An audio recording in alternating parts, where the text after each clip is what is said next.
Oh my God. Not again. Do you get this annoying message every time you try to log in? The user's password must be changed before logging in. Want to get rid of it completely in less than 2 minutes? Follow me on this tutorial.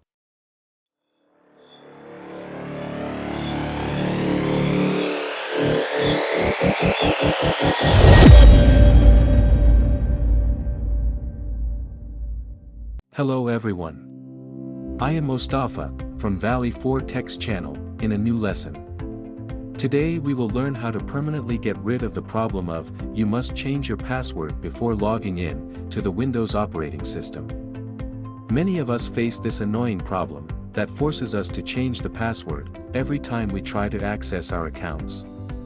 But don't worry, the solution is simple and quick. Step-by-step solution. The first step, open Local User Manager.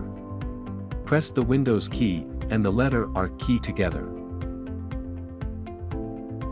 Or right-click on the Start button, then choose the Run option. In the window that will appear, type the following command, lusrmanager.msc, then press the Enter key. The second step, in the Local User Manager window, go to Users on the left side. Find the account you want to solve this problem with, then right-click on it and choose the Properties option.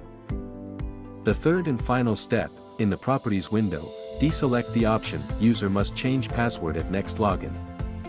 For more convenience, select the option Password does not expire.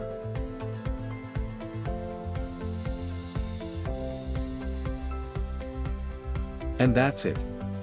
The problem has been successfully solved. Now try logging out and back in, and you will no longer see that annoying message. See how easy the solution was?